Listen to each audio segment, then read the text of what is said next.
औज़ुबिल्लाहि मिनश्शैतानिर्रजीम बिस्मिल्लाहिर्रहमानिर्रहीम। अस्सलामु अलैकुम ख़वातीन व हज़रात, आपको हमारे चैनल दी उर्दू इस्लामिक टीचर में खुश आमदीद।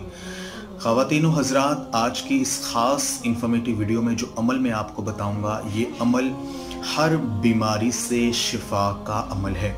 अगर आप किसी भी बीमारी में मुब्तला हैं, चाहे वो बीमारी लाइलाज बीमारी ही क्यों ना हो, आपने काफ़ी इलाज वगैरह करवाए हैं लेकिन आपको शिफा नहीं मिल रही है।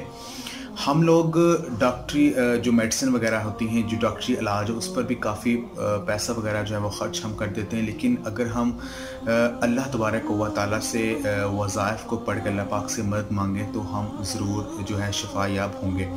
तो जो अमल मैं आपको बताऊंगा, ये अमल सूरह अल अंबिया की आयत नंबर 83 है, इसका अमल है। यानी अगर आप किसी भी बीमारी में मुब्तला हैं, कोई भी आपको मर्ज़ लाक हो चुका है जिससे आप शिफा याब नहीं हो रहे हैं, तो इस अमल को कर लें। इंशाअल्लाह ताला अल्लाह तबारक व तआला की गैबी मदद से आपकी जो बीमारी है वो बहुत जल्दी ख़त्म हो जाएगी और अल्लाह पाक की गैबी मदद से आपको जल्दी शिफा मिल जाएगी। ये ख़ास अमल हज़रत अय्यूब अलैहिस्सलाम का आज़माया हुआ अमल है। हज़रत अय्यूब अलैहिस्सलाम को अल्लाह तबारक व तआला ने बहुत ज़्यादा शान और शौकत और बहुत ज़्यादा रुतबे और पैसे से नवाजा था, और आप अल्लाह तबारक व तआला के बहुत ज़्यादा शुक्रगुज़ार बंदे थे। फिर भी अल्लाह तबारक व तआला ने आपके सब्र को आज़माने के लिए आपको मुख्तलिफ़ किस्म की जिस्मानी बीमारियों में मुब्तला कर दिया कि आप किस कदर अल्लाह तबारक व तआला का शुक्र अदा करते हैं। तो आपको जब इतनी ज़्यादा बीमारियां लाहक हो चुकी थी और आपकी जो तकलीफ़ थी वो बर्दाश्त से बाहर हो गई, तो आपने इसी आयत को पढ़ना शुरू कर दिया। इसी आयत को आप कसरत से पढ़ते हैं, अल्लाह पाक से मदद तलब करते हैं। तो अल्लाह तबारक व तआला ने इसी आयत को पढ़ने की बदौलत से आपको जो बीमारियां आपको लाहक हो चुकी थी उनसे अल्लाह पाक ने आपको शिफा अता फरमा दी। तो जो आयत है वो मैं आपको पढ़कर सुना। तो आयत क्या है? बिस्मिल्लाहिर्रहमानिर्रहीम। रब्बी अन्नी मसन्नी यज़ुर्रु व अंता अरहमुर राहिमीन। रब्बी अन्नी मसन्नी यज़ुर्रु व अंता अरहमुर राहिमीन।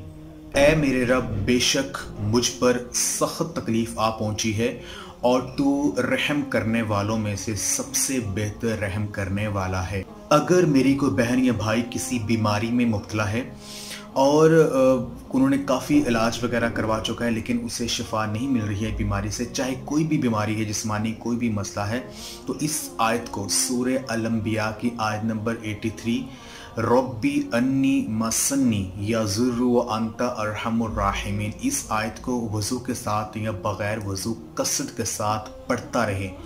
आपकी जो परेशानी है उसका तसव्वुर ज़हन में रखकर इंशाअल्लाह ताला अल्लाह तबारक व तआला की गैबी मदद से बहुत जल्दी उस बंदे को उस बीमारी से शिफा मिल जाएगी। हज़ूर पाक सल्लल्लाहु अलैहि वसल्लम का फरमान है कि जब कोई बंदा बीमार होता है तो अल्लाह तबारक व तआला 2 फरिश्तों को अपने उस बंदे के पास भेजता है कि जाकर देखो कि वो बंदा, जब उसके पास कोई दूसरा बंदा उसकी बीमार पुरसी के लिए आता है तो वो किस कदर मेरा शुक्रगुजार बंदा है। तो जब बंदा अल्लाह तबारक व तआला की हम्दो सना बयान करता है तो वो फरिश्ते जब हम्दो सना को लेकर अल्लाह तबारक व तआला की बारगाह में जाते हैं तो अल्लाह पाक फरमाता है, हत्ता कि वो खूब जानता है और फरमाता है कि मेरे बंदे का मुझ पर हक है। अगर मैं इसको इस हालत में फौत कर दूं तो मैं इसको सीधा जन्नत में लेके जाऊंगा, और अगर मैं इसको सेहत दूं तो मैं इससे पहले से बेहतर खून दूंगा और पहले से बेहतर इसको गोश्त से अच्छा गोश्त जो है वो मैं अता करूंगा, और इससे हर किस्म की जो बीमारियां हैं वो ख़त्म कर दूंगा। तो ख़वातीन व हज़रात, हमें कोशिश करनी चाहिए कि अगर हमें कोई तकलीफ़ आ पहुंची है, किसी मसले में हम फंस चुके हैं, तो हमें अल्लाह तबारक व तआला का शुक्र अदा करना चाहिए, बजाय इसके कि हम उसकी नाशुक्री करें और उसका शुक्र अदा ना करें। हमें हर हाल में अल्लाह पाक का शुक्र अदा करना चाहिए, क्योंकि अल्लाह तबारक व तआला की जो ज़ात है वो बड़ी गफ़ूर रहीम ज़ात है और वो अपने बंदों पर बेशुमार अपनी रहमतें और बरकतें जो है वो नाज़िल फरमाती है। तो इसलिए हमें, चाहे हम खुशी کی حالت میں ہوں، چاہے ہم غم میں ہوں، تو ہر حال میں ہمیں اللہ پاک کا شکر ادا کرنا چاہیے، ہر حال میں اللہ پاک کا ذکر و اذکار، اس کی حمد و ثنا بیان کرنی چاہیے۔ تو خواتین و حضرات، یہ تھا ہمارا آج کا عمل۔ اگر آپ کو پسند آیا ہماری ویڈیو کو لائک ضرور کریں اور ہمارے چینل کو لازمی سبسکرائب بھی کریں۔ جزاک اللہ۔